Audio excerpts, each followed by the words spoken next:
ایک مفعول والی زندگی، انفعالی زندگی بسر کر رہے تھے، اور یہ ساری چیزیں مسلمانوں سے گویا وہ زیر بحث آنا یا ان کو اپنی شیز سمجھنا، مسلمان اس کے لیے بھی تیار نہیں تھا۔ اور یہ کوئی جو ہے نا، آج تو یہ باتیں بڑی عجیب لگتی ہیں لیکن یہی حقائق تھے۔ آپ کو معلوم ہوگا کہ پہلی کتاب جو مولانا مودودی رحمۃ اللہ علیہ نے لکھی ہے وہ الجہاد فی الاسلام ہے، اور یہ کتاب جب علامہ اقبال کے پاس پہنچی ہے تو انہوں نے بڑی اس پہ خوشی منائی ہے، اور اس وجہ سے انہوں نے مولانا مودودی کو خط لکھ کے بلایا، آپ جو پٹھان کوٹ جو آپ تشریف لائے تھے، تو یہ در حقیقت علامہ اقبال کی خواہش پر وہ پٹھان کوٹ آئے تھے، اور علامہ اقبال کے دل میں ان کی قدر اس لیے پیدا ہوئی تھی کہ انہوں نے جو یہ کتاب الجہاد فی الاسلام لکھی تھی۔ گویا اس وقت جہاد کا نام لینا ہی ناممکن ہو گیا تھا، اب انہوں نے اس کو ایک نئے طرح سے اس کی حقیقت لوگوں کے سامنے لائی۔ اچھا، یہ جو ساری بدنامی ہو رہی تھی اس میں کچھ تو ہمارے دشمنوں نے اضافہ کر دیا، پراپیگنڈا تو ہوتا ہی ہے، لیکن کچھ ہمارے اپنوں کی غلطیاں بھی تو شامل تھیں نا۔ ہمارا جو دور ملوکیت ہے اس پر ہم فخر تو نہیں کر سکتے۔ یہ جو سارے دبے لگے تھے اسلام کے اوپر، یہ ہمارے اپنے ہاتھوں لگائے ہوئے تھے، یہ کوئی غیروں نے آ کے تو نہیں لگائے تھے۔ آخر واقعہ ہررا کرنے کے لیے امریکی تو نہیں آئے تھے، اور یہ کہ کربلا آ کے برطانیہ والوں نے تو نہیں کیا تھا، یہ ہمارے ہی مسلمان تھے کہ جن کے ہاتھوں یہ سارے ظلم ہوئے۔ یہ تو دو یوں سمجھے مثالیں ہیں جو سب کو معلوم ہیں، وگرنہ یہ کہ یہ جو ملوکیت ہے جو رہی ہے، یہ نبی اکرم صلی اللہ علیہ وسلم کے ایک فرمان کے روح سے جو ہے یہ ملکن آذن کا دور ہے، کاٹ کھانے والی بادشاہی ہے۔ تو آج کا انسان وہ مسلمان ہو یا غیر مسلم ہو، وہ ایسے جبر کو گوارا کرنے کے لیے تیار نہیں ہے۔ یہ جو جمہوریت آئی ہے، یہ تو جو بادشاہوں کا ظلم مغرب میں تھا اس کے خلاف رد عمل کے طور پر آئی ہے نا، تو وہ تو خلافت کو بھی بادشاہی کے طور پر دیکھتے ہیں اور سمجھتے ہیں، اور ویسے ہم نے اسے کیا بھی بادشاہوں کی طرح ہی ہے، وہ اللہ کے نائبین کی طرح تو نہیں کیا، اس کو سر انجام تو نہیں دیا۔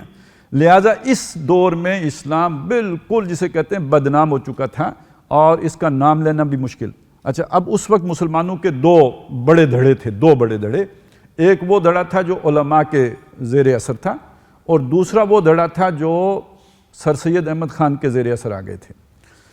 اور جو بڑا تھا، جسے آپ کہیں مین سٹریم، جسے آپ دینی اصطلاح استعمال کریں تو کہیں سواد اعظم، یا عام اصطلاح استعمال کریں جو عظیم اکثریت تھی، وہ تھی کہ جو علی گڑھ کی تحریک کے تابع ہو کے چل رہی تھی۔ اور علی گڑھ کا اگر وہ آپ نے نقشہ سمجھنا ہو تو وہ یہ تھا، ایک قول نقل کیا جاتا ہے سر سید احمد خان صاحب کا کہ تم اپنے رنگ کو تبدیل کرنے کا اختیار تو نہیں رکھتے، باقی ہر شے میں انگریز بن جاؤ۔ اور وہ جو کسی نے تبصرہ کیا ہے کہ ہم نے دیکھا ہے کہ فیشن میں الجھ کر اکثر تم نے اسلاف کی عزت کے کفن بیچ دیے، نئی تہذیب کی بے روح بہاروں کے عوض اپنی تہذیب کے شاداب چمن بیچ دیے، تو یہ سارا اسی مکتب فکر کے اوپر لازم آتا ہے۔ اب اس کے مقابل جو دوسرا مکتب فکر تھا وہ یہ تھا کہ جی ہم نے تو انگریز کے ساتھ نہ اٹھنا ہے، نہ بیٹھنا ہے، نہ بات کرنی ہے، نہ ان جیسی کوئی شے اختیار کرنی ہے، لہٰذا ہم انگریز سے لا تعلق ہو کر اور ان مسلمانوں سے بھی لا تعلق ہو کر جو انگریز کا سرویہ اختیار کریں گے، اپنے جو جزیرے ہیں ان کے اوپر آرام سے رہیں گے، ہم اس سواد اعظم کا حصہ ہی نہیں بنیں گے۔ یہ ہمارا علماء کے طبقے کی اکثر و بیشتر یہی سوچ تھی۔ یہی وجہ نا جو آپ دیکھتے ہیں کہ کالر کیوں ہیں جی آپ کی، یہ آپ کی آستینیں اس طرح کی کیوں ہیں، آپ نے ٹائی کیوں باندھی ہے اور پینٹ کیوں لگائی، یہ ساری چونکہ انگریز کی نشان، کرسی پہ کیوں بیٹھے ہیں، تو ہم نے انگریز کی کسی نشانی کو اختیار نہیں کرنا۔ جائز ناجائز کی بحث نہیں ہے، یہ شریعت کا مسئلہ نہیں ہے، یہ حکمت عملی کا مسئلہ ہے کہ ہم نے اس تہذیب کی ہر بات کو رد کرنا ہے۔ نتیجہ یہ نکلا کہ کٹ گئے، الگ تھلگ ہو گئے۔ تو معاشرے کا ایک طبقہ وہ ہے جو معاشرے سے کٹ کر الگ تھلگ اپنی خانقاہوں میں کہہ لیجئے یا درسگاہوں میں کہہ لیجئے لا تعلق ہو کے بیٹھا ہے، اور دوسرا طبقہ وہ جو معاشرے کا حصہ ہے، وہ پوری طرح مغربی تہذیب میں غرق ہو چکا ہوا ہے۔ اور اس کا نقشہ جو علامہ اقبال نے کھینچا ہے، بڑا پیارا انداز ہے ان کا۔ وہ کہتے ہیں جو اقبال یعنی اس حالت کو دیکھ کر، ایک تو ان کا وہ فارسی کا شعر ہے کہ پیش ما یک عالم فرسودہ است، ملت اندر آغوش او آسودہ است، میرے سامنے ایک فرسودہ نکمہ بیکار نظام حیات ہے، اور قوم میری پوری کی پوری اس کے اندر بڑے آرام، اس کی گود میں آرام سے چین سے بیٹھی ہوئی ہے، اسے کوئی فکر نہیں ہے۔ ایک تو یہ نقشہ ہے، لیکن ایک دوسرا نقشہ جو اردو میں انہوں نے پیش کیا ہے کہ کہا اقبال نے شیخ حرم سے، شیخ حرم جو بھی کوئی مذہبی پیشوا ہے اس کو جا کے اقبال کہہ رہے ہیں، تے محراب مسجد سو گیا کون، یعنی تم دنیا سے کٹ کر اپنی مسجد کے محراب کی تہ میں بیٹھ کر سو گئے ہو، دنیا سے اب تمہارا کوئی رشتہ ناتا نہیں رہا ہے۔ تہ محراب مسجد سو گیا کون؟ وہ اتنی گہری نیند میں سوئے ہوئے تھے کہ وہ جواب بھی نہیں دے سکے، سوال ہی نہیں سنا، جواب کیا دیتے؟ ندا مسجد کی دیواروں سے آئی، جوابی سوال اگر ہوا ہے تو شیخ حرم نے نہیں کیا، مسجد کی دیواروں نے جواب دیا۔ گویا پتھر بول سکتے تھے، شیخ حرم بولنے کے لیے تیار نہیں تھے۔ ندا مسجد کی دیواروں سے آئی، فرنگی بت کدے میں کھو گیا کون؟ تو قوم کا ایک حصہ وہ تھا جو فرنگی بت کدے میں کھو گیا تھا، اور دوسرا حصہ وہ تھا جو تہ محراب مسجد سو گیا تھا۔ یہ نیند کے ماتوں کو اولاً تو خیر جگانے کی کوشش کی علامہ اقبال نے، لیکن یہ کہ پھر اس کے بعد جو مولانا مودودی کی کاوشیں ہیں اسی کا نتیجہ ہے کہ خیر یہ سکول اور کالج اور یہ یونیورسٹیاں کہ جو در حقیقت گہوارے تھے تہذیب مغرب کے، آج ان میں اسلامی جمعیت جیسے جو یوں سمجھے ایک وقت میں تو توتی بولتا رہا، اور خاص طور پہ جامعہ پنجاب میں تو انہی کی ایک جو ہے وہ پوری طرح ایک جو ہولڈ تھا۔ تو یہ سمجھ لیجئے کہ یہ نقشہ آج ہم نہیں سمجھ سکتے کہ وہ زمانہ کیا تھا۔ اس زمانے میں آپ شلوار قمیض میں کسی کالج میں بھی نہیں جا سکتے تھے، یونیورسٹی تو بہت بات کی بات ہے۔ یہ وہ دور ہے کہ جس میں مولانا مودودی نے اٹھ کر اسلام کی حقانیت بیان کی ہے، جب اسلام کے وکیل بھی اسلام کا نام لینے کے لیے تیار نہیں تھے، وہ بھی تہ محراب مسجد سو رہے تھے۔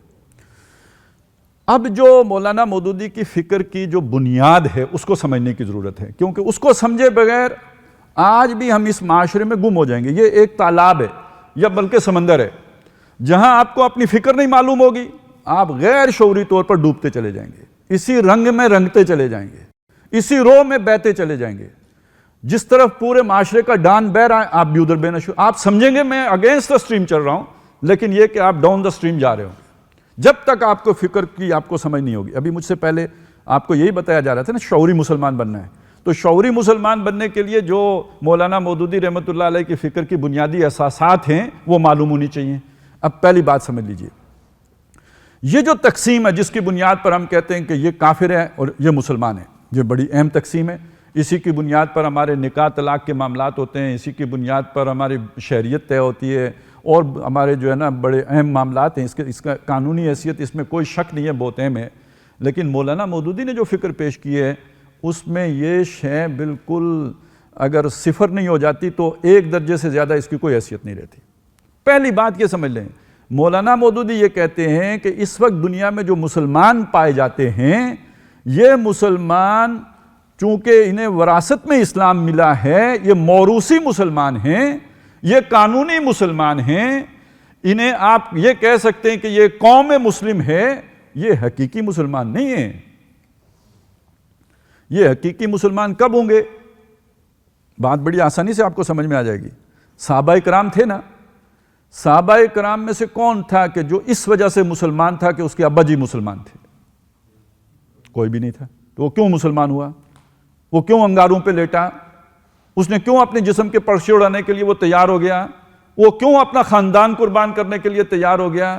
کیوں اس نے نہ بیوی کی پرواہ کی، نہ بچوں کی پرواہ کی، نہ اپنے خاندان کی پرواہ کی؟ کوئی ساری رشتہ داریاں چھوڑ کر وہ اللہ کے رسول صلی اللہ علیہ وسلم کے دامن سے وابستہ ہو گیا، اس لیے کہ محمد الرسول اللہ کی دعوت کو اس نے شعوری طور پر قبول کیا تھا، اس لیے کہ اس نے اسے سمجھ کر اختیار کیا تھا، اس لیے کہ اسے وہ اپنے دل کی آواز محسوس ہوئی تھی، اس لیے کہ اس نے یہ سمجھا کہ یہی بات حق ہے، خود سمجھا۔ اس کو قرآن مجید کہتا ہے، سورہ یوسف میں نبی اکرم صلی اللہ علیہ وسلم کو اللہ تعالیٰ کہتے ہیں آپ کہہ دیجئے ھذہ سبیلی، یہ میری راہ ہے، ادعو الی اللہ علی بصیرہ، میں اللہ کی طرف پکار رہا ہوں علی وجہ البصیرت، شعوری طور پر سوچ سمجھ کر، صرف ایک حکم جیسے روبوٹ اوبے کرتا ہے وہ بات نہیں ہے، میری اپنی سوچ کا تقاضا یہ ہے کہ میں اللہ کی طرف بلاؤں۔ وَمَنِ اتَّبَعَنِی، اور جو میرے پیروکار ہیں وہ بھی علی وجہ البصیرت، اس دین پر چلنے والے، اندھے بہرے مقلد نہیں ہیں۔ یہ ہیں صحابہ کرام رضوان اللہ تعالی علیہم اجمعین۔ اب آپ دیکھیے ہمارا جو معاشرہ ہے، اور معاشرہ ہمارا کوئی لاہور سے اسلام آباد دیکھنے کی ضرورت نہیں ہے اور اسلام آباد سے لاہور دیکھنے کی ضرورت نہیں ہے، میرے ارد گرد میرے اماں، میرے ابا، میرے بھائی، میرے جو رشتہ دار، یہیں سے معاشرہ شروع ہوتا ہے نا، پھر دوست احباب کولیگز، ان سب کو دیکھیے، ان میں سے کتنے جو آپ کو ملیں گے کہ جنہوں نے سوچ کر سمجھ کر اور یہ جان کر کہ یہ حق ہے اسلام کو قبول کیا ہے؟ تو کیوں مسلمان ہے؟ میں کیوں مسلمان تھا؟ اس لیے کہ میں مسلمان والدین کے گھر پیدا ہوا. خدا نہ خواستہ ہم میں سے کوئی سکھوں کے گھر پیدا ہوا ہوتا، خدا نہ خواستہ ہندو کے گھر پیدا ہوا ہوتا تو ہم نے ٹھیک ہے یہی انجینئرنگ کرتے، یہی ڈاکٹری پڑھتے، یہی جو ہے پروفیشن آگے اختیار کرتے، لیکن کیا اسلام کے بارے میں بھی سوچتے کہ یہ اس طرح برحق ہے یا نہیں ہے؟ ظاہر ہے ہمارے پاس وقت ہی نہیں تھا. وہ وقت آج کے مسلمان کے پاس بھی نہیں ہے کہ وہ خود سے یہ سمجھنے کی کوشش کرے کہ اسلام برحق دین ہے، یہ میری فطرت کی پکار ہے یا نہیں. لہٰذا اکثر و بیشتر مسلمان وہ ہیں جو اس وجہ سے، صرف اس وجہ سے مسلمان ہیں کہ وہ ایک مسلمان گھرانے میں پیدا ہوئے ہیں. تو حقیقی مسلمان وہ کہلائے گا مولانا مودودی کی نظر میں کہ جس نے سوچ کر سمجھ کر اپنے دل سے اسے قبول کیا ہے. یہ تو ایک رخ ہو گیا، یعنی پہلے نقطے کا ایک پہلو ہو گیا. دوسرا پہلو کیا ہے وہ آپ کی سوچ میں خود بھی آ جانا چاہیے. اس کو ذرا تھوڑا سا عکسی ترتیب میں دیکھیں. دنیا میں اگر کچھ لوگ قانونی مسلمان ہیں تو کچھ کافر بھی تو ہیں نا. وہ جو کافر ہیں وہ کس قسم کے کافر ہیں؟ حضور کے دور میں جو کافر تھے، ابو جہل کافر تھا، ابو لہب کافر تھا، ولید بن مغیرہ کافر تھا. اس کی نوعیت کیا تھی؟ ان کو محمد الرسول اللہ صلی اللہ علیہ وسلم نے دین پہنچایا، دین سمجھایا، دین سکھایا، دین بتایا. یہ سب ان کو پوری طرح سمجھ آ گیا. ان کے دل نے مان لیا کہ محمد الرسول اللہ سچے ہیں. اس کے بعد انہوں نے اپنے تعصبات کی وجہ سے، اپنی چودراہٹوں کی وجہ سے، اپنے مفادات کی وجہ سے، اپنی دنیاوی اغراض و مقاصد کی وجہ سے، یا اپنی کمزوریوں کی وجہ سے یا بزدلی کی وجہ سے اسلام کو قبول نہیں کیا. یہ وہ کافر تھے جو محمد الرسول اللہ کے دور میں تھے. آپ میں سے کوئی کہہ سکتا ہے کہ آج کے کافر ایسے ہی کافر ہیں؟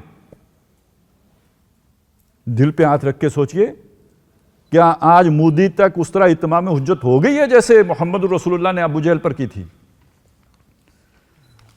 بش پر، ٹرمپ پر، جو بائیڈن پہ ہمارا خود دل گواہی دیتا ہے، ہماری عقل تسلیم کرتی ہے کہ نہیں یہاں تو کوئی پہلے درجے کی بھی حجت قائم نہیں، بلکہ الٹی حجت قائم ہوئی ہے. الٹی کا مطلب کیا ہے؟ کہ حجت قائم کرنی تھی مسلمانوں نے. مسلمانوں کا اپنا کردار اتنا خراب ہے، اتنا پست ہے، اتنا گھٹیا ہے کہ اگر کوئی اپنے طور پر دین سیکھنا بھی چاہے تو مسلمان کو دیکھ کر یہ سوچے گا کہ جس دین کا پیروکار اس کردار کا مالک ہے اس دین میں کیا اچھائی ہوگی. لہذا آج کا کافر بھی قانوناً تو کافر ہے، قانونی سطح پر تو اسے کافر مانا جائے گا، اور وہ تمام قانونی ضابطے اس کے ساتھ اختیار کیے جائیں گے. وہ جو شادی بیاہ کے معاملے میں ہیں یا اور جو دوسرے طریقے ہیں وہ تو سارے قانونی چیزوں میں اسے کافر سمجھا جائے گا. لیکن حقیقی کافر وہ تب بنے گا جب اس پر اتمام حجت کی جائے گی، اسے سمجھ آئے گی کہ دین حق ہے، لیکن اسی طرح اپنی چودراہٹوں، اپنے تعصبات کی وجہ سے دین کو قبول نہیں کرے گا. اب وہ حقیقی معنی میں کافر ہوگا. اب اس کا نتیجہ یہ ہے کہ ہمارا رویہ ابنائے نو کے ساتھ، اپنے جو بھی خواہ مسلمان ہوں یا کافر ہوں ان کے ساتھ داعیانہ ہونا چاہیے.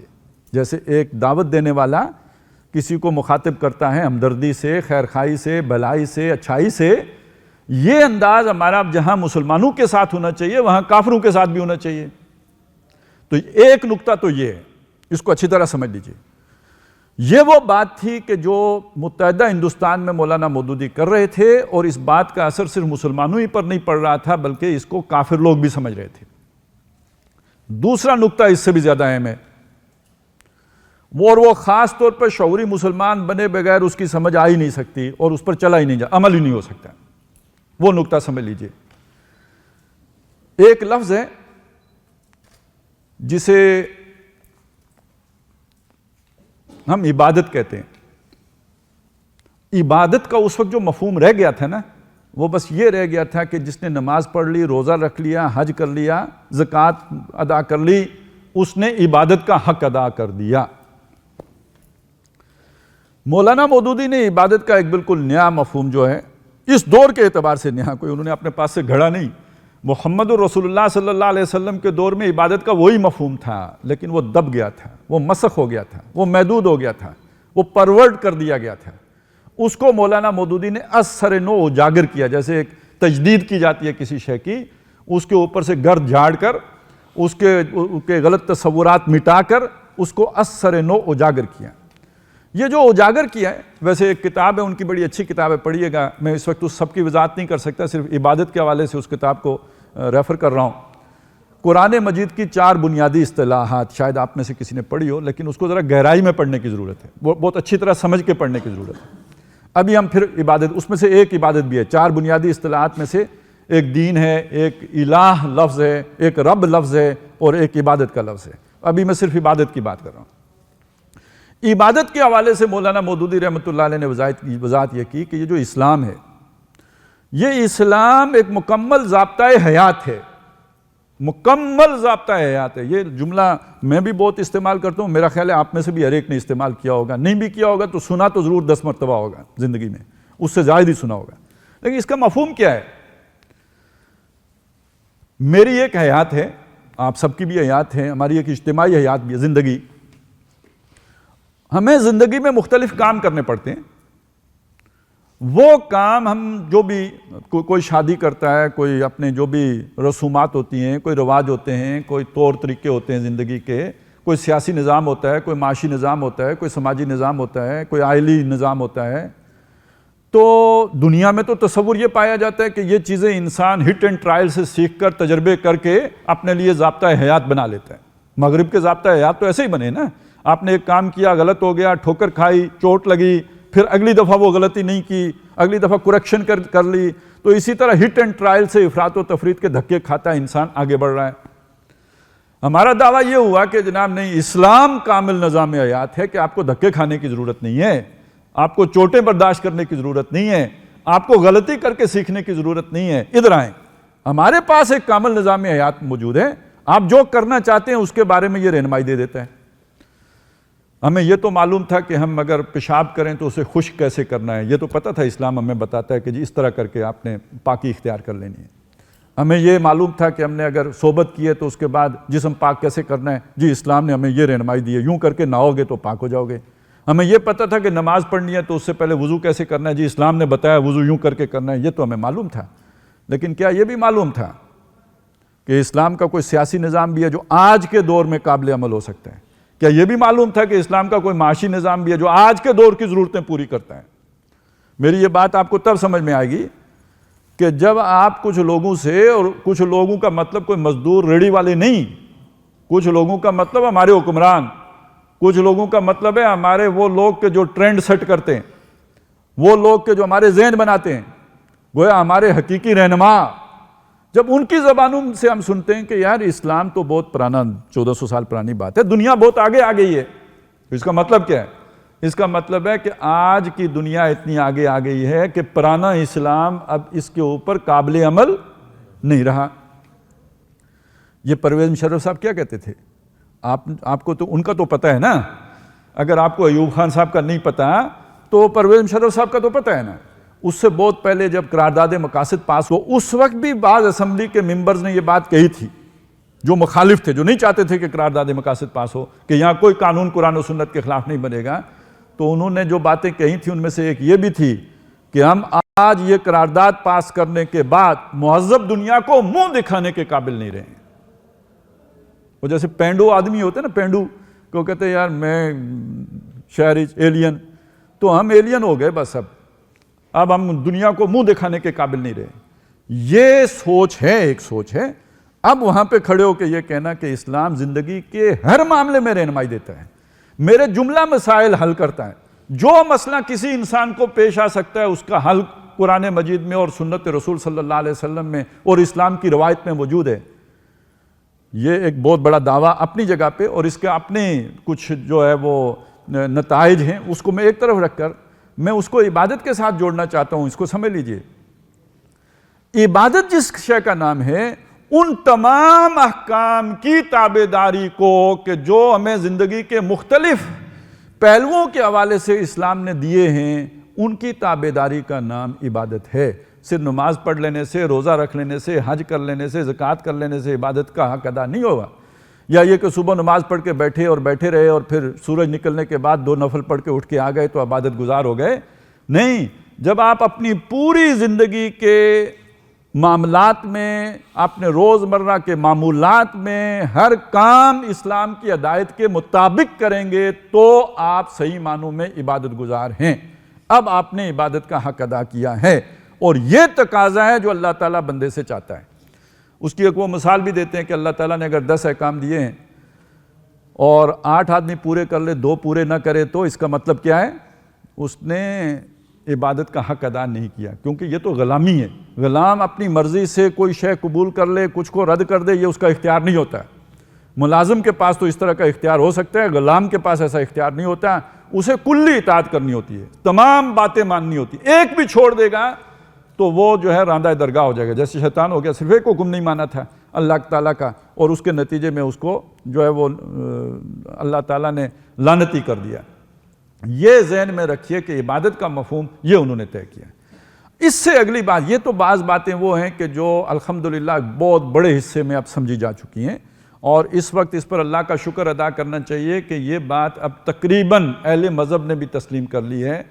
وہ بہت محدود حد تک وہ مسخ تصور باقی رہ گیا، وگرنہ اکثر و بیشتر اہل علم میں یہ باتیں اب یوں سمجھیے زبان زد عام ہو چکی ہیں۔ عوام میں ابھی بھی نہیں، لیکن یہ کہ اہل علم میں یہ باتیں اب تسلیم شدہ ہو گئی ہیں، مسلمہ ہو گئی ہیں۔ ایک مسئلہ وہ ہے کہ جس نے آ کے سب سے زیادہ تحریک اسلامی کو نقصان پہنچایا ہے، اور ابھی بھی پہنچ رہا ہے اس سے۔ اور تحریک اسلامی سے مراد صرف کوئی ایک جماعت نہیں ہے، یہ پورا عمل جو احیاء کا عمل ہے، جو سوئی ہوئی امت کو جگانے کا عمل ہے، جو دبے ہوئے دین کو دوبارہ جو ہے وہ برسر اقتدار لانے کا عمل ہے، وہ مصر میں ہو، وہ ترکی میں ہو، وہ پاکستان میں ہو، یہ سارا تحریک اسلامی ہے۔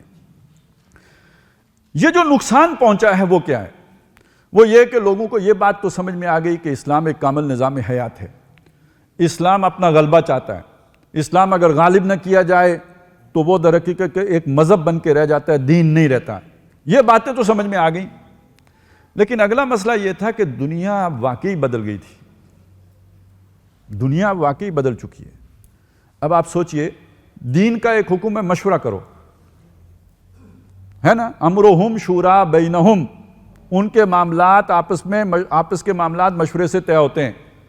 کچھ تو اللہ کے احکامات ہیں، اللہ نے کہا نماز پڑھو، اب اس میں یہ مشورہ تو ہو سکتا ہے یہاں پڑھیں کہ وہاں پڑھیں، لیکن پڑھیں یا نہ پڑھیں یہ مشورہ نہیں ہو سکتا، پڑھنی ہے، وہ تو عبادت سے متعلق بات ہو گئی۔ کب پڑھنی ہے، اول وقت میں پڑھنی ہے یا آخر وقت میں پڑھنی ہے، یہ امر حکم ہو گیا۔ یہ آپ کا جماعتی نظم طے کرے گا، جی پہلے وقت میں پڑھ لو یا آخر وقت میں پڑھو یا درمیان میں پڑھو۔ اب یہ اللہ نے چھوٹ دی ہوئی ہے نا، ایک وقت سے ایک وقت تک ظہر کا ٹائم ہے، یہاں سے لے کے یہاں تک عصر کا ٹائم ہے۔ اب یہ جو درمیان کی بات ہوئی ہے، یہ امر حکم ہو گیا کہ آپ اپنی مرضی سے طے کر لو۔ اب یہ کوئی ایک آدمی طے کرے گا نہیں، یہ امر حکم ہے، یہ مسلمانوں کے مشورے سے طے ہوگا۔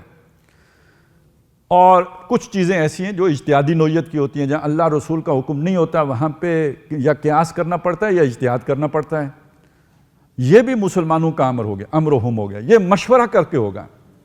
اب مشورے کی صورت مدینے میں بھی تھی۔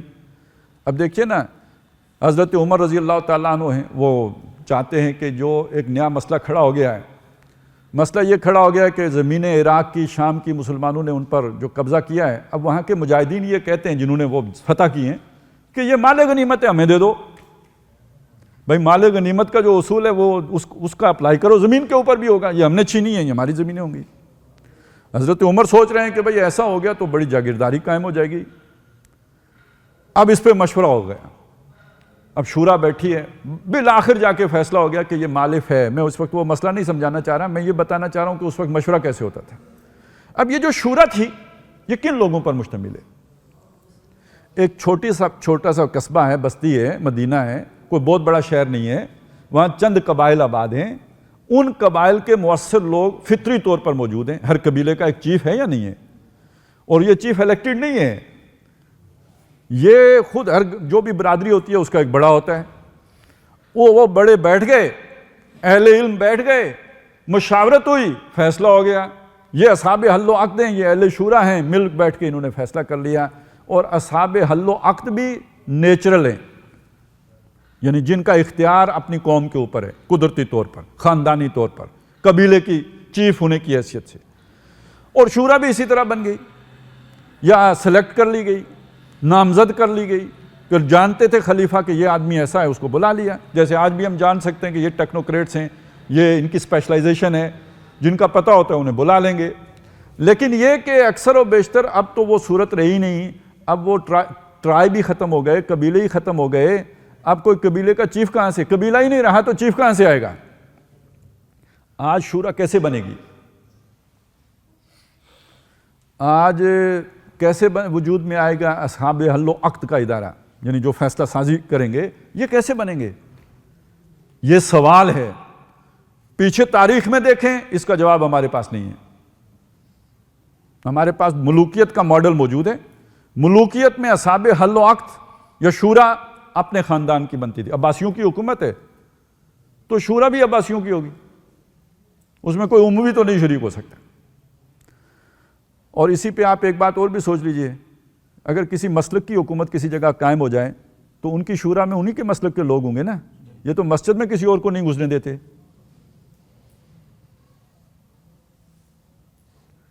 اور اگر کسی ایک مسلک کی حکومت قائم ہو جائے تو ان کے اصحاب حل و عقد بھی ان کے اپنے ہی مسلک کے ہوں گے. کسی دوسرے مسلک کے لیے تو کوئی گوئی, اسے جینے دے دیں تو بڑی مہربانی ان کی.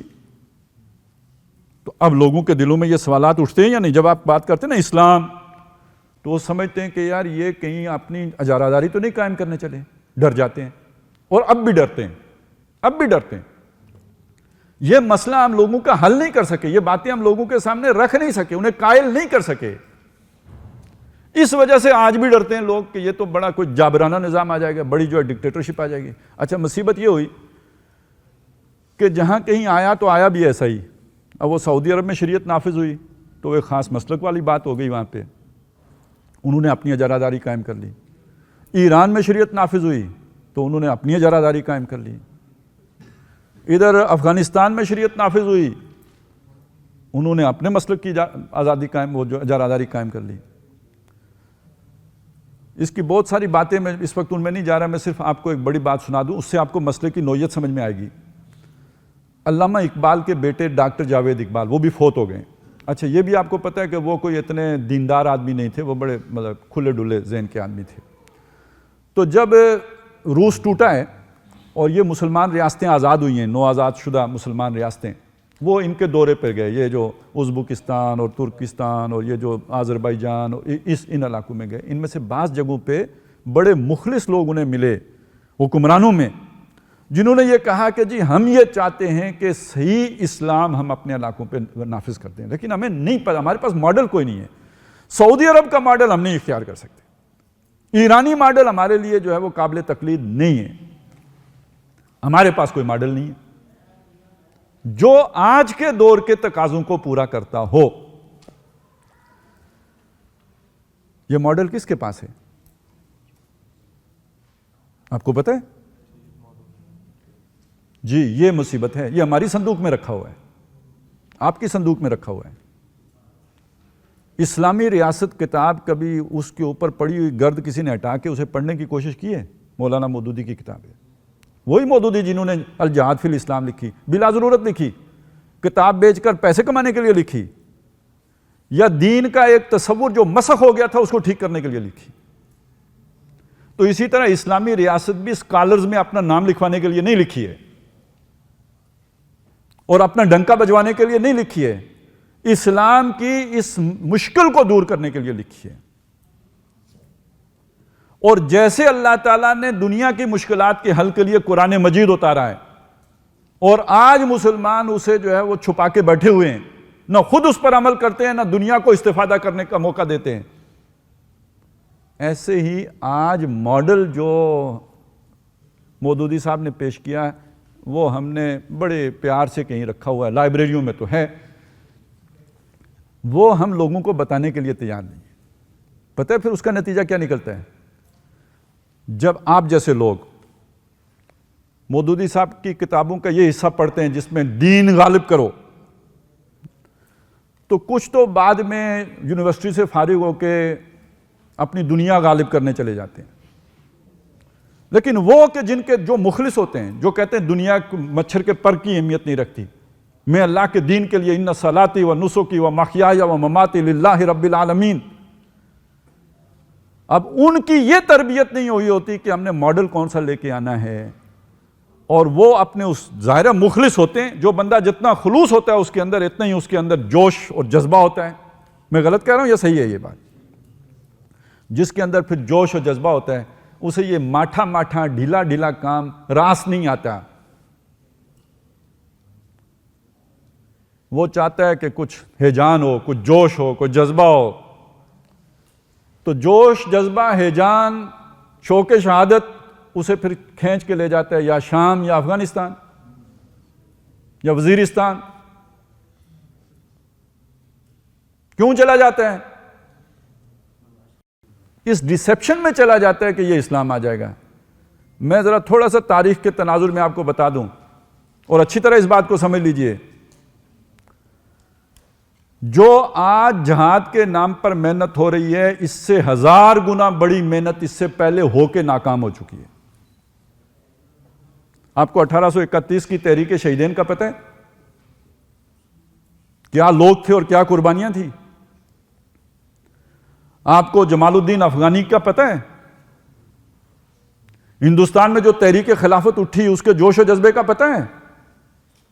1857 کی جنگ آزادی کا پتہ ہے؟ یہ ساری محنتیں، یہ ساری قربانیاں، کروڑوں مسلمان جس میں جان کی بازی ہار گئے، یہ نتیجہ پیدا نہیں کر سکی. کیوں؟ خلوص کی کمی تھی، اخلاص کی کمی تھی، قربانیوں کی کمی تھی.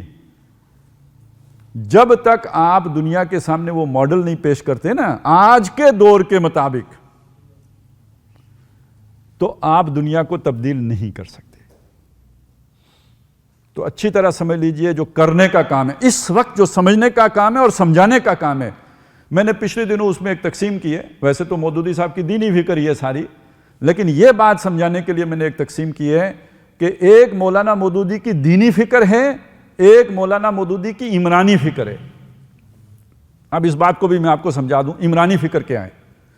دینی فکر یہ ہے کہ دین غالب ہونا چاہیے. دینی فکر یہ ہے کہ جہاد ہونا چاہیے. دینی فکر یہ ہے کہ میں آخرت میں نجات نہیں پا سکتا جب تک کہ میں اقامت دین کی جدوجہد نہیں کروں گا. دینی فکر یہ ہے کہ میرے اوپر اقامت دین فرض عین ہے جیسے نماز فرض عین ہے. یہ ساری دین کی باتیں. لیکن آج کے دور میں کون سا اسلام ہوگا جو آج نافذ ہوگا؟ اس کی شکل کیا ہوگی؟ اس کی صورت کیا ہوگی؟ آج مشورہ کیسے کریں گے؟ آج شورا کیسے تشکیل دیں گے؟ آج اجتہاد کون کرے گا جس کا اجتہاد نافذ ہوگا؟ دیوبندیوں کا ہوگا، بریلویوں کا ہوگا، سلفیوں کا ہوگا؟ کس کا اجتہاد نافذ ہوگا؟ اور اگر اسلام قائم ہو جائے گا تو اس کے بعد صلاۃ و سلام پڑھنے دیں گے یا نہیں پڑھنے دیں گے؟ اور اسلام قائم ہو گیا تو حنفی اسلام قائم ہوا تو کوئی رفع یدین کر سکے گا یا نہیں کر سکے گا؟ مجھے آپ سوچیں نا، ان سوالوں کا جواب دیے بغیر آپ لوگوں کو اپنے ساتھ چلا سکتے ہیں؟ آپ دیتے ہیں ان کا جواب؟ تو پھر کیسے آپ دین کو قائم کریں گے؟ یہ چیزیں سمجھیں، انہیں پڑھیں، انہیں سیکھیں کہ بھئی ان چیزوں سے اسلامی ریاست کو کوئی غرض نہیں ہوگی. جیسے آج ریاست کو اس سے غرض نہیں ہوتی کہ کون ہندو ہے، کون مسلمان ہے، کون عیسائی ہے، کون پارسی ہے، کون بدھ ہے. ریاست کو غرض ہوتی ہے اس سے. اسلامی ریاست کو بھی اس سے کوئی غرض نہیں ہوگی کون دیوبندی ہے، کون بریلوی ہے، کون اپنے مسلکوں پر آزاد ہو، جس طرح چاہو عمل کرو. وہ جواب دیو اللہ کو. ہم آپ کے مذہب کو نہیں چھیڑتے. آپ کا مذہب، اس مذہبی آزادی. اور مذہب سے مراد کیا ہے؟ عقیدہ، رسومات عبودیت، مراسم میں جو آپ کی جو سماجی رسومات، ان میں آپ کو آزادی ہے اپنے مسلک پر عمل کرنے کی. لیکن جو اجتماعی معاملات ہے، سماجی نظام، معاشی نظام، سیاسی نظام، یہ کسی مسلک کے تابع نہیں ہوگا، یہ قرآن و سنت کے تابع ہوگا. پہلا مسئلہ یہ. شورا، اب شورا ہوگی الیکٹڈ، لوگ چنیں گے. لوگ شورا کو منتخب کریں. جیسے پارلیمنٹ منتخب ہوتی ہے ایسے شورا منتخب ہوگی. قانون سازی، اجتہاد پارلیمنٹ کرے گی. قانون سازی یعنی جسے اجتہاد کہتے ہیں وہ کون کرے گا؟ پارلیمنٹ کرے گی. لیکن کوئی قانون قرآن و سنت کے خلاف نہیں بنا سکتی. اور اگر کسی کو لگے پارلیمنٹ نے ایک قانون بنا دیا، اپنی سوچ کے مطابق قرآن و سنت کے تابع بنایا، لیکن کسی مدرسے کے شیخ الحدیث کو نے کہا کہ نہیں یہ قرآن و سنت کے تابع نہیں ہے. ارے جی شیخ الحدیث تو بہت بڑی بلا ہوتی ہے, بہت اونچی چیز ہوتی ہے. ایک ریڑھی والے کو لگا کہ یہ قرآن و سنت کے مطابق نہیں ہے, اس کا حق ہے وہ عدالت میں جائے, اس قانون کو چیلنج کر دے. اور اب عدالت میں جو بھی پارلیمنٹ ہے اس کے وکیل بھی آئیں, اور یہ کہ اس کے وکیل بھی آئیں, بحثیں ہوں, علماء بھی آئیں, بحثیں کریں, اور آخر میں اگر وہ عدالت یہ سمجھتی ہے کہ قرآن و سنت کے مطابق ہے تو وہ نافذ ہو جائے گا, اور عدالت یہ قرار دیتی ہے کہ نہیں, ہم نے ان لوگوں کی آراء کی روشنی میں یہ سمجھا ہے کہ قرآن و سنت کی حدود سے تجاوز ہو گیا ہے, تو وہ کل عدم ہو جائے گا. حال سمجھ میں آ رہا ہے؟ یہ باتیں آپ جا کے سیکولر سے سیکولر بندے کے سامنے بھی کریں گے نا تو اسے وہ ماننے پہ مجبور ہو جائے گا یار اسلام قابل عمل ہے. اور یہ باتیں کیے بغیر جب آپ کہیں گے خلافت آ جائے, اسلام آ جائے, تو لوگ کہیں گے یار داعش آ رہی ہے. لوگ کہیں گے کہ یار وہ لوگ آ رہے ہیں کہ جنہوں نے لالٹینوں کے شیشوں میں ہماری داڑیاں رکھ کے ناپنی ہے کہ سائز سٹینڈرڈ ہے کہ نہیں. تو میرا خیال ہے ایسے اسلام سے تو آپ بھی ڈرتے ہوں گے. تو آپ ڈرتے ہوں گے تو سوچئے سیکولر لبرل کتنا ڈرتا ہوگا. اگلی بات سمجھیے, جب اسلام کی بات کرتے ہیں تو عام تاثر جو جاتا ہے معاشرے میں وہ یہ جاتا ہے سزائیں نافذ ہوں گی. اچھا لوگ بھی بات بھی یہی کرتے ہیں سزائیں نافذ ہوں گی. شریعت نافذ یعنی سزائیں نافذ. سزائیں نافذ ہوں گی کا مطلب کیا ہے؟ ہاتھ کاٹیں گے, کوڑے ماریں گے, سنسار کریں گے, گردنیں اڑائیں گے. سزاؤں کا مطلب یہ ہے. مودودی صاحب کیا کہتے ہیں؟ وہ کہتے ہیں معاشرے میں عدل کا نظام قائم کیے بغیر سزائیں نافذ کرنا ظلم ہے. میں آپ کو ایک مثال دوں, بات اس سے سمجھ میں آ جائے گی. آپ ذرا سوچیں ذرا, شادی شدہ مرد اگر زنا کرے تو اسلام میں اس کی کیا سزا ہے؟ سنسار کرنا. یہ تو ہم نے زبان سے ایک جملہ بولا ہے. ذرا اس کو تصور میں لے کے ایک آدمی کو پتھر مار مار کے آپ مار رہے ہیں. ایک طرف یہ بات ہے کتنی اذیتناک سزائیں ہیں. کسی کو گولی مار دی, ٹھس مر گیا, لیکن آپ نے اسے پتھر مار مار کے مارا ہے. کتنی اذیتناک سزائیں. دوسری طرف اپنے معاشرے میں دیکھیں, یہ کام جو ہے نا یہ ایسے ہی ہو سکتا ہے کہ جیسے چلتے چلتے راستے میں کوئی پھسل کے گر پڑتا ہے. پھسلنے میں اپنی مرضی تو شامل نہیں ہوتی نا. ہمارے معاشرے میں اگر آپ دیکھیں تو یہ راستہ اتنا کھلا ہے کہ بہت احتیاط سے نہ چلیں تو کسی بھی وقت کسی سے بھی یہ حرکت ہو سکتی ہے. مخلوط معاشرت ہے, اور پھر یہ کہ ہر طرح کی جو اشتعال انگیزی موجود ہے. اب اس میں یہ حرکت ہو جائے تو آپ بسم اللہ پڑھ کے یہ سزا نافذ کیجئے تو کل میرا خیال ہے اتنے لوگ بازار میں نہیں چلتے ملیں گے جتنے اسٹیڈیم میں پتھر کھانے کے لیے موجود ہوں گے. چوری کی سزا نافذ کر دیجئے, یہی حال ہوگا. تو پہلے آپ نے اسلام کی وہ برکتیں لوگوں کو دینی ہیں. اب میں اسی کو اگر تھوڑا سا اور طرح سے آپ کے سامنے رکھوں آپ کو سمجھ میں آ جائے گی. اسلام کہتا ہے جی بچوں کو جلدی شادیاں کر دو, شادی آسانی میں ہو, کوئی اس پہ زیادہ خرچے نہ ہوں. اسلام یہ چاہتا ہے کہ جی پردے کا ہو, یعنی سیگریگیشن آف سیکسز, یہ آپس میں اختلاط نہ ہو, اکٹھے نہ ہو, مکسنگ نہ ہو. اچھا شادی ایک کر کے بھی بس کرنے کی ضرورت نہیں ہے, بے شک 4 کر لو, ٹھیک ہے 4 بھی کر سکتے ہو. اب آپ سوچیں کہ یہ ساری باتیں ہوں, شادی بھی جلدی ہو جائے, 4 تک کرنے کی بھی گنجائش ہو, شادی پہ خرچے بھی زیادہ نہ آتے ہوں, نکاح مسجد میں کرو, کوئی چاول کھلا سکتے ہو تو کھلاؤ, نہیں تو بھی خیر ہے, ایک پیالی دودھ کی پلا دو تو بھی ولیمہ ہو جائے گا, وغیرہ وغیرہ. یہ سارا ذہن میں رکھیں. شادی آسان ہو, پردے کے احکام نافذ ہوں. اس کے بعد کسی کو زنا کرنے کی کیا ضرورت ہے؟ کسی پہ دل آ ہی گیا ہے تو ایک بیوی کو طلاق دے کے اسے نکاح کر لے. بات سمجھ میں آ رہی ہے؟ اب اس کے بعد بھی کوئی بدبخت اتنی سہولتوں کے ہوتے ہوئے بھی جا کے کوئی ایسی بدماشی کا ارتکاب کرے, پھر آپ کا دل بھی کہے گا نہیں انہوں پتھر مار مار کے مارو. اب جسٹیفائیڈ ہو جائے گا یا نہیں؟ تو اسلام تو یہ ہے بھائی. تو اگر آپ شریعت کی سزائیں نافذ کر دیں ایک ایسے معاشرے میں جہاں آپ نے اللہ کا نظام نہ قائم کیا ہو تو وہ الٹا ظلم ہو جائے گا. اور اس کی دلیل کیا ہے؟ حضرت عمر رضی اللہ تعالیٰ عنہ کا فیصلہ. کہ ان کے دور میں قحط پڑا، قحط کے دور یعنی غذائی اجناس کی قلت ہو گئی، اس میں اب کھانے پینے کی چیزیں وافر نہیں ہیں، ایک صاحب نے چوری کر لی، پکڑے گئے، عدالت میں لے آئے گئے۔ اب اسلام میں چوری کی سزا کیا ہے؟ ہاتھ کاٹنا۔ حضرت عمر نے فرمایا نہیں کٹیں گے، کیونکہ قحط پڑا ہوا ہے، اس نے مجبور ہو کے چوری کی ہے۔ تو یہ ثبوت ہو گیا اس بات کا کہ جب تک آپ نے لوگوں کی ضرورتیں نہ پوری کر لی ہوں آپ سزا نافذ نہیں کر سکتے۔ آج جو معاشرے میں تصور پایا جاتا ہے وہ اس کے بالکل برعکس ہے یا نہیں؟ تو مودودی صاحب کون سے تصور کی بات کرتے ہیں؟ پہلے نظام قائم کرو، لوگوں کو یہ محمد رسول اللہ صلی اللہ علیہ وسلم لوگوں کے لیے رحمت للعالمین بن کے آئے ہیں، صرف مسلمانوں کے لیے نہیں سارے جہان کے لیے رحمت للعالمین بن کے آئے ہیں۔ پہلے وہ نظام قائم کر کے دنیا کو دکھاؤ۔ آج ایک لوگوں کے دل میں ایک خواہش ہے نا کہ ریاست ہو ماں جیسی، سنیے نا یہ بات، بڑے بڑے آپ نے لبرل اسکالر سے یہ بات سنی ہوگی، ریاست ہو ماں جیسی۔ پوری تاریخ انسانی اٹھا کے دیکھ لیجئے، ماں جیسی ریاست اگر آپ کو کہیں کبھی نظر آئے گی تو وہ صرف وہ ہے جو محمد رسول اللہ نے قائم کی تھی۔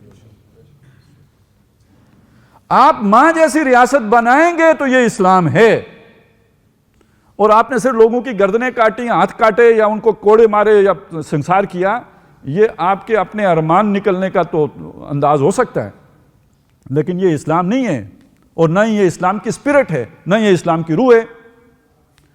تو میرے بھائی وہ جیسے حدیث میں آتے ہیں نا کہ لوگوں کو خوشخبری سناؤ، انہیں اسلام سے متنفر نہ کرو، تو یہ نہ ہو کہ ہم لوگوں کو متنفر کر رہے ہوں، ہم لوگوں کو ڈرا رہے ہوں، ہم لوگوں کو خوفزدہ کر رہے ہوں۔ یہ چیزیں لوگوں کے سامنے رکھیں گے تو جو آج آپ کا مخالف ہے وہ کل آپ کا اس کے لیے حمایتی بن سکتا ہے۔ یہ ہے اصل میں آپ کے پاس وہ سوچ، وہ فکر، وہ تھاٹ جو لوگوں کو قابو کر سکتی ہے، پوزس کر سکتی ہے، کھینچ سکتی ہے، آپ سے بڑا مبلغ بنا سکتی ہے، آپ سے بڑا دین کا کارکن بنا سکتی ہے۔ اس کی طرف بلانے کی ضرورت ہے، اس کی طرف لانے کی ضرورت ہے، اس کی دعوت دینے کی ضرورت ہے۔ اس کو میں کہتا ہوں یہ مولانا مودودی کی عمرانی فکر ہے۔ تو ہم نے جب عمرانی فکر پر توجہ نہیں دی، دینی فکر کو ہم نے بہت بیان کیا، تو اب کسی میں اگر جوش پیدا ہوا تو وہ ہمارے کام آنے کی بجائے جا کے کسی اور کے لیے جو ہے وہ مطلب براری کا ذریعہ بن گیا۔ کتنے کارکن ضائع کیا۔ اور آخری نقصان اس کا پتہ کیا ہوتا ہے؟ اب ظاہر ہے جب اس طرح کی بات ہوتی ہے تو ایک فساد پھیلتا ہے،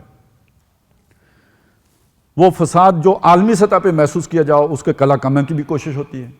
کلا کمی کی جب کوشش ہوتی ہے تو ایک تو بندوق کا جواب بندوق سے، اینٹ کا جواب پتھر سے، وہ تو ہے ہی ہے، لیکن یہ کہ ذہن سازی کی بھی کوششیں ہوتی ہیں۔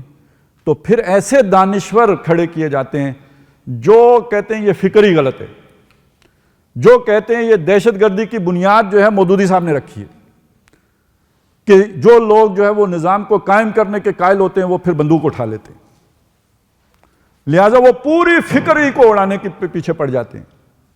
اصل بات کیا ہے کہ جب یہ چیز لوگوں کو ہم سمجھا دیں گے کہ ہم کون سا اسلام چاہتے ہیں، ہم کیسا اسلام چاہتے ہیں، تو پھر ایسے لوگوں کو بھی اپنا لچ تلنے کا موقع نہیں ملے گا۔ اپنی جو بھی وہ اپنا، ویسے تو اس فکر سے ان کی چڑ اور ہے، لیکن ابھی بہانہ یہ مل گیا ہے اور اس بہانے سے وہ فائدے اٹھاتے ہیں، لہٰذا ان کو بھی اپنا فائدہ اٹھانے کا موقع نہیں ملے گا اور یہ پوری فکر ڈسکریڈٹ ہونے سے بچ جائے گی۔ لہٰذا یہ وقت کی ضرورت ہے، یہ وقت کی پکار ہے۔ آج کا سب سے بڑا مطالبہ ہم سے یہ ہے، اور یہ دین کا مطالبہ سمجھ لیجئے، کہ ہم دین کا یہ پہلو واضح کریں جو مودودی صاحب کے ذریعے ہم تک پہنچا ہے۔ اس کا مقام کیا ہے یہ تو خیر وقت طے کرے گا۔ آج یہ بات سمجھانا اور سمجھنا بھی مشکل ہے، لیکن مودودی صاحب نے یہ جو کام کیا ہے، یہ جو سوشل تھاٹ، اسلام کی جو سماجی جو سوشل تھاٹ ہے، یہ جو عمرانی فکر ہے، اس کو یہ جو مدون کیا ہے اور آج کے مسائل کا جو یہ حل پیش کیا ہے، یہ جب ہو جائے گا دین قائم اور غالب، اس کے بعد جب لوگ بیٹھ کر اس کا جائزہ لیں گے تو یہ اپنے وقت کا یوں سمجھ لیجئے کہ ایک بہت، یعنی جس طرح مغرب میں کو جو مارٹن لوتھر نے کیا ہے نا، یہ اس درجے کا کام ہے، لیکن یہ کہ ہم اگر اس کو آگے لے کے چلنے والے نہیں ہوئے تو بس کتابوں میں لکھا رہ جائے گا۔ تو میں آپ سے یہی گزارش کروں گا، آپ سب طالب علم ہیں، آپ کو اللہ نے صلاحیت دی ہے، پڑھ سکتے ہو، اور یہ کہ سیکھ سکتے ہیں، آپ کے اندر تحقیق کا مادہ بھی ہے، تو ان چیزوں کو سیکھیں، خود سے سمجھیں، اپنے سٹڈی سرکل قائم کر کے ایک پیراگراف پڑھ کر اس پہ ڈسکشن کریں، اسے گھوٹیں، اسے ہضم کرنے کی کوشش، اسے چیو کریں تاکہ اچھی طرح یہ چیزیں آپ کے اندر اتر جائیں، اور پھر ان کو لے کے آپ معاشرے میں جائیں گے تو آپ دیکھیں گے قبولیت بہت ہے، لوگ ماننے کے لیے تیار ہوں گے ان باتوں کو۔ اللہ تعالیٰ آپ کو توفیق دے، ہمت دے۔ اب اسلام کا مستقبل آپ کے ہاتھوں میں ہے، ہم تو اپنے حصے کی اننگز کھیل چکے، یہ تو ہم شام کے دھندلکے میں داخل ہو چکے ہیں، تو یہ جو ہم نے دیکھا ہے، سنا ہے، آگے پیچھے کے جو حالات ہیں ان کی روشنی میں جو بات آپ کے سامنے رکھی ہے، اسلام کا مستقبل اسی کے ساتھ وابستہ ہے۔ اللہ تعالیٰ آپ کو اپنی راہ میں قبول کرے، اور یہ دعا ہمیشہ مانگیں کہ جذبہ بھی جو ہے وہ اپنی جگہ بہت قابل قدر ہے، لیکن اندھا بہرا جذبہ جو ہے وہ کام نہیں آتا، وہ اتنی زور سے جا کے کہیں بندہ پھٹتا ہے۔ اس کے لیے ضروری ہے، اللہ نے عقل بھی دی ہے، سوچ بھی دی ہے، سمجھ بھی دی ہے۔ اللہ سے ہمیشہ رشد و ہدایت کی دعا بھی مانگیں۔ اقول قولی ھذا واستغفر اللہ لی ولکم ولسائر المسلمین والمسلمات۔